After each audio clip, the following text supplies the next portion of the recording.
वज़ीर आला के चंद्रशेखर राव की ज़ेर क़ियादत तेलंगाना भवन में टीआरएस पार्टी का एक अलसतई इजलास मुनक्किद हुआ, जिसमें रियासत तेलंगाना में असेंबली इंतखाबात की तैयारी और सरकारी स्कीमों को आवाम तक पहुंचाने पर तबादला ख्याल किया गया। इस मौके पर मुनक्किदा इजलास से खिताब करते हुए वज़ीर आला केसीआर ने वाज़ेह किया कि तेलंगाना में शेड्यूल के मुताबिक ही असेंबली इंतखाबात मुनक्किद होंगे।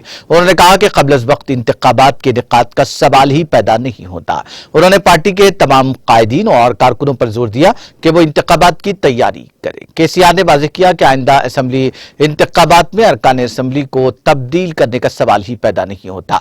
उन्होंने कहा कि टिकट सिर्फ मौजूदा अरकान को ही दिए जाएंगे। उन्होंने कहा कि इलेक्शन के लिए अभी 10 माह का अरसा बाकी है। टीआरएस पार्टी के तमाम कायदीन और कारकुनों को इलेक्शन की तैयारी करनी चाहिए।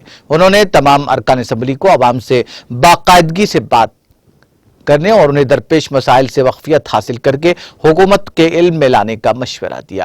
केसीआर ने वाज़ेह किया कि तमाम सर्वे टीआरएस के हक में हैं। उन्होंने कहा कि रियासत में टीआरएस का एक बार फिर इख्तिदार आना 100% यकीनी है। उन्होंने गुज़िश्ता की तरह मजबूत इंतखाबी हिकमत अमली तैयार करने पर जोर दिया। वज़ीर आला केसीआर ने कहा कि टीआरएस अरकान असेंबली को अच्छी तरह काम करना चाहिए। उन्होंने कहा कि तरक्याती और फलाही स्कीमात को वसी पैमाने पर आवाम तक पहुंचाना चाहिए। फलाही स्कीमात से इस्तेफादा करने वालों की मुकम्मल तफसीलात अरकान असेंबली के पास होनी चाहिए। केसीआर ने कहा कि अरकान असेंबली को और पार्टी कारकुनों को हमेशा आवाम के साथ बातचीत करनी चाहिए और आवाम के साथ रूहानी मुलाकातें करनी चाहिए। केसीआर ने टीआरएस कारकुनों की ताकत से तमाम राय दहिंदों तक पहुंचने का मशवरा दिया। उन्होंने कहा कि बीजेपी की जानिब से किए जाने वाले हमलों को मौसर तरीके से पसपा किया जाना चाहिए।